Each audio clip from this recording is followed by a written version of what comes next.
Hi, I'm Nigel Smart. I'm currently doing a lot of stuff with Zama and a bunch of other companies, and I've been in the FHE space since the very beginning. Just after Craig Gentry wrote his thesis, I was around trying to implement it and see how you could actually make this FHE magic work in practice.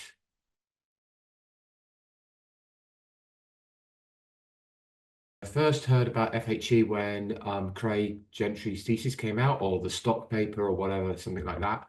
And it was just super, super, super, super complicated. It just looked like this would never, ever, ever fly. So I remember sitting with my colleague Fraser Cowtron, and we just sat next to each other and we pair programmed, trying to work out how we could get Craig's ideas implemented. And we simplified it and simplified it and simplified it. And eventually we managed to actually implement the bootstrapping. I think it took us, I don't know, many hours to run a bootstrap, but we managed to bootstrap one bit of message, and we were so pleased with ourselves. That was my first encounter. And when you realize you can implement something, then you kind of think, actually, all we have to do now is just make it go faster. All that's left is just to make it go faster. Once it's been implemented once, you just have to apply programming ability, brains, and improvements, and then suddenly you'll get great performance benefits.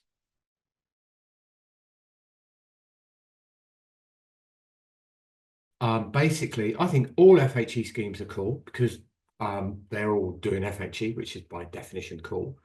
And but I think each one offers something very, very different. So you have something like BGV or BFE. I prefer the BGV variant. It offers really, really cool packing. This is this thing that me and Frey came up with. You pack in lots of data into one ciphertext and you can do many, many things at once.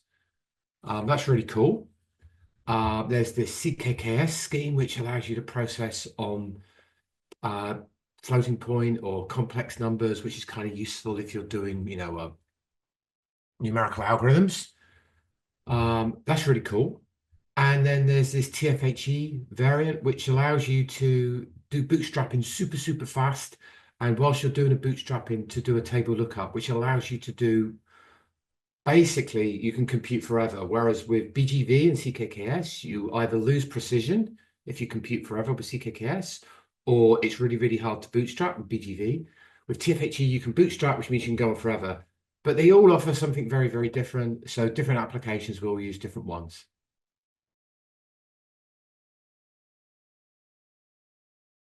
I think the real thing is I was doing some work with Craig Gentry and Shai Halevi on we were kind of implementing the BGV scheme for the first time. So this was the code that ended up being in um, the IBM library HElib, which eventually ended up in other libraries. So this was the very early version of HElib we were looking at.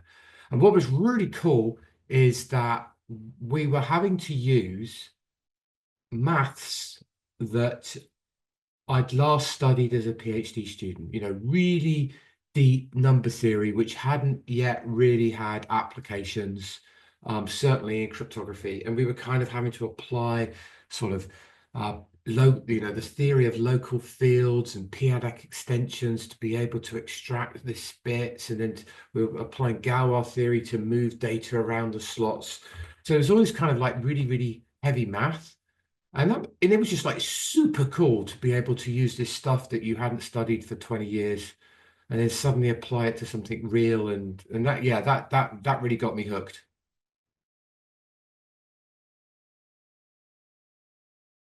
The biggest challenge I ever had with FHE was trying to understand Craig Gentry's thesis.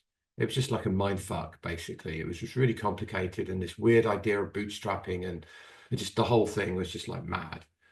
So I think that was probably um, the biggest single challenge. But you fast forward to today, and the biggest challenge is keeping up with all the papers. There's just so many papers, so much work on FHE that you just really can't see what's going on. And I just think there's too much going on now that no one person can keep on top of it. Where so in some sense, I kind of look back to the old days where there was only one or two papers every month or so, and you could really keep on top of stuff. Now that's impossible.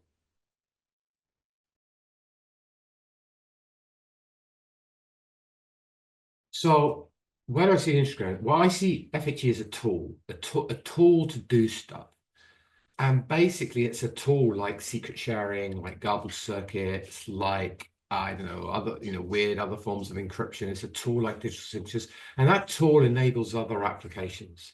So what I see is that people, this kind of like the cryptographer's dream that like FHE goes and solves every problem just by one magic bullet solves everything. I don't think that's going to really happen. I think what's going to happen is we're going to see the tool being used to do different stuff.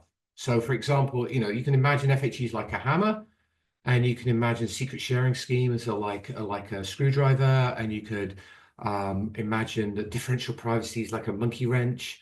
And then what you can do is you can build stuff with these tools, and you can build lots of different stuff. But every time you put them together, you kind of you have to do it in different ways.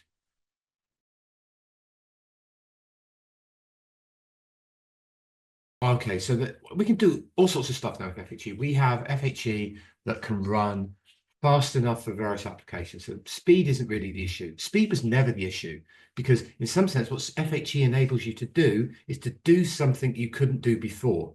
So the performance improvement is always infinite. So this idea that FHE is too slow is kind of silly, is that if you have an application which needs FHE, then it's always already infinitely faster than what you had before. Okay, so speed isn't the issue.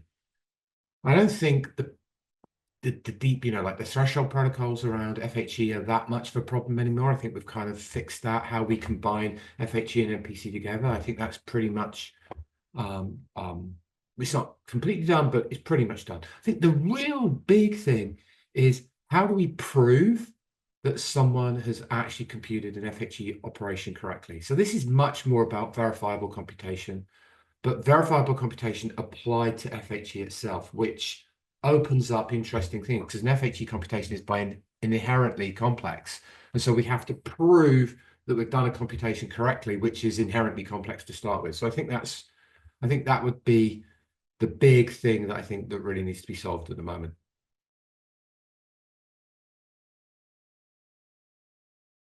Well, okay, so if you really want to get into FHE, the best thing you can do is just turn up to some of the conferences.